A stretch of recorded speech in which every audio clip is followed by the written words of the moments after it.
The story starts off with a village getting attacked by a dragon. That sounds pretty familiar, huh? Okay, jokes aside, the beginning is actually pretty awesome and exciting. The dragon destroys the town and then goes and slaps the shit out of you. After you survive its attacks, it looks at you, rips out your heart, and eats it. Kind of hard not to call this a wacky yet exciting start to a game.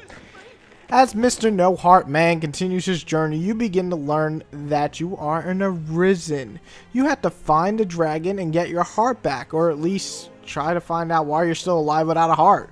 The plot itself is almost non-existent, save for every few story quests every couple of hours, which is disappointing because this has an exciting beginning and I was hoping to be pushed further into this interesting, compelling plot that you just don't get. Him who knows that I know what he seeks to know, knows it well, while he who knows not what I know. That's what you got side quests though for, right? I mean, you'll be able to talk to NPCs, actually be interested in what they say. You do some awesome quests where you feel like you're changing the NPC's life or helping them out in some way, right? Right? Nope. They feel very, very generic, which really sucks. The NPCs are boring and they feel like they never say anything exciting, or they're just really, what the hell is this? A generic MMO type crap, and you'll probably skip it just to get to the objective. Story-wise, I feel like this is a missed opportunity. They could have had a story that moves you and involves you in these like epic quests, and instead you just get this MMO type quest shit going on most of the time. Well, not the worst story in gaming history or anything, it just comes off really forgettable, and that's pretty much a bad thing.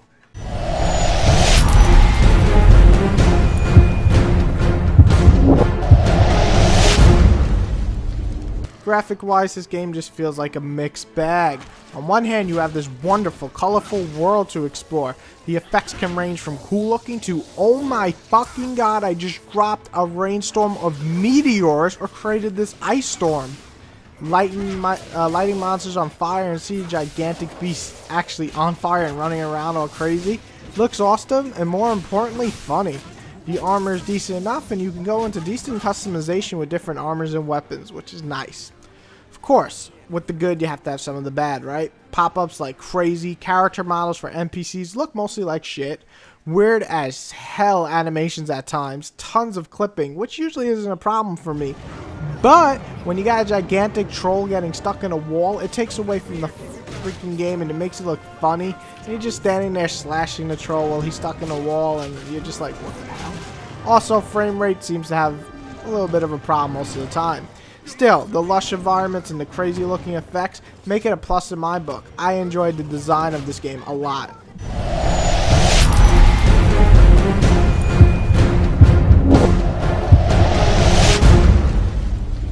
Okay kids, this is an RPG, so I'm about to go into detail like crazy on this. Gameplay wise, Dragon Dogma is such a hard game to judge. Ambitious ideas with some really cool moments that really shine, but are often hindered by small flaws and just drag it down. Right off the bat, you choose your class. Soon after that, you start your journey, and then a few hours later can switch into more advanced classes. They are basically hybrid classes like Mystic Knight or Mage Archer. What's really great is it's easy to get into the class, and they each have their own set of attacks, power-ups, and they all play very differently. This is really important because you want to try different classes and make it fun each and every time. The game is split into exploring and fighting. The game seems to have the right idea for both, but just not a polish on some of the things. The exploring is fun because going to see this wonderful looking world is beautifully done. However, the problem with this game is there's so much walking. So much walking to the point where you wonder why there's no quick travel. And now you're buying these gems that are expensive as fucking shit, but you gotta only transfer to the main town. You can only transfer back to the main town. Whatever, that sounds okay, right? However, if you explore for say an hour or two, all the way to like the north region, go back to the main town to rest and do all that, you gotta rewalk all the way back to the north place if you want to continue exploring. Oh, you do get this thing about halfway through the game that you can set down and then you can travel to that place too, but you only can use one at a time. It's just a real pain in the ass. It really is. Come on.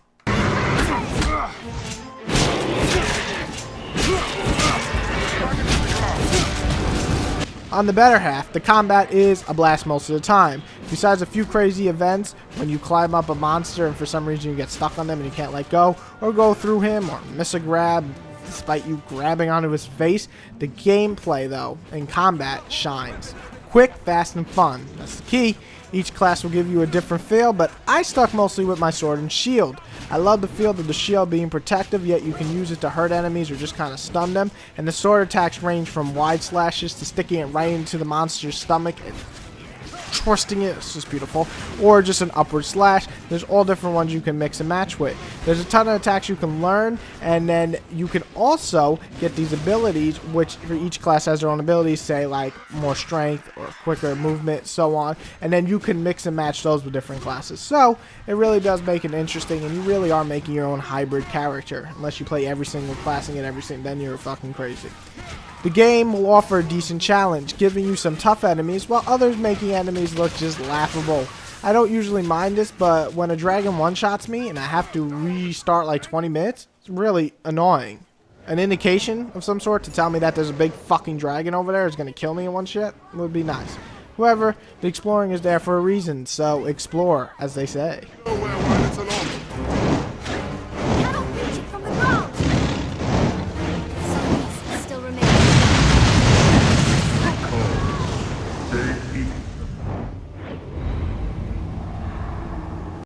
The save idea is fucking retarded. Let me tell you right now before you say, it's just a save system, it shouldn't matter. Well, it kind of fucking did for my case. I don't mind the fact that it doesn't auto-save much. I can blame myself for that and not saving enough. My issue is having the one save, meaning I can't create a different character on the same hard drive. I gotta be careful when I save because there's no way that you can go down to a different save. Like, oh, I saved 3 hours ago, I want to redo this a different way. Nope, can't do it. You're fucked. You're just fucked in the ass. Restart the entire campaign because chances of an autosave happening will occur, and then you're like, damn it, I didn't want to do that. I failed that mission, I want to do it again, blah, blah, blah. It don't matter. You're fucked. One save. Capcom, seriously, don't do that.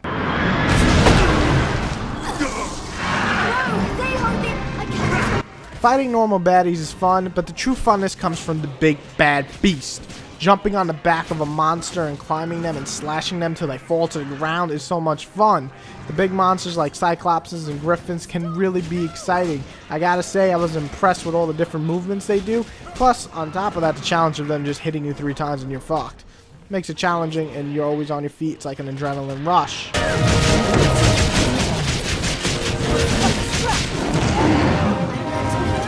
Side missions are a real drag. The main fun missions are the story missions or simply hunt down those big ass monsters. Side missions mostly revolve around you chasing people, which is dumb. Collecting an item from somewhere a billion feet away, not fun. Or talking to a guy or girl in the next town over, which can again take 15 minutes to get to, not fun. So for the most part, the side missions are not fun. Which sucks because, well, with a Western feel RPG, you would hope that the side missions would kind of be the highlight. The tracker is also broken at times, not wanting to actually pinpoint where you want to go. So sometimes it'll pinpoint a location, but no one's there. You gotta wait like 30 seconds and then suddenly they pop up, not walk up, but pop up. Or sometimes they're just not showing you where to go and you just kind of gotta guess. It can be really annoying, and overall the tracking system is just a piece of shit and needs a revamp. The pawn system is the last feature I want to talk about, and one of my favorite features in the entire game. You create a pawn in the beginning of the game, and you fully customize him or her. As you progress in the game with her or him, you can slowly level them up, give them their own skill, obviously their own class, all that stuff, make them look the way you want. While doing this, your character data will be uploaded online, and then your friends, or anybody really, but your friends mostly, can download those characters into his or her game. Once he does, he is basically using them on whatever missions that he wants. Any items that they gather in those missions, or any items given by that person after they let him go, will be transferred back to your game. I love having this awesome, unique twist since I feel like instead of just a gigantic party filled of generic people from the game, I have my whole party filled with my awesome friends. So it's like friends of a friend of a friend, you know what I'm saying? Awesome feature, definitely a unique and fun one in the game.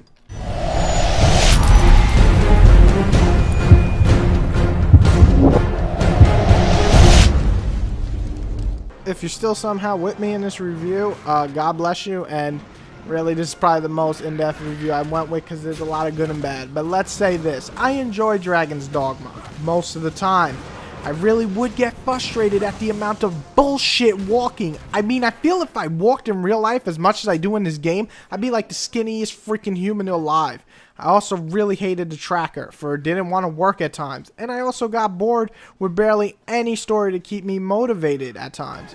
However, when those trolls attack me, or a griffin flying down to strike my face with his talons, or a chimera monster rushing in to kill me, well, holy shit, that got me excited. Not in that sexual way, but in that nerdy, holy shit, there's a huge monster, kill it way.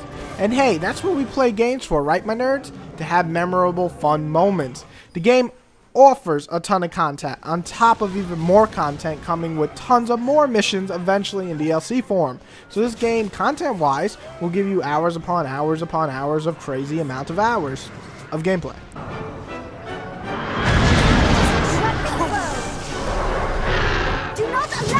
I for one love the idea the gameplay section of the game turned out in terms of combat and the lovely world and the cool pawn system, all great. However, key elements to making a game easier to play in terms of having a good time were sadly missing. Next game needs to have a quick travel system. There's no excuse. Fix graphical issues so they don't take you out of this fun world, and a far better story, or at least a more consistent one, or have side quests that actually make you feel like you mattered. I just came from Game of Thrones, and for some reason that had better side quests than this. I give Dragon's Dogma a 7.5, and I believe it's a good game. It's just a game that I felt could have been a great game if it wasn't for a few flaws holding it back.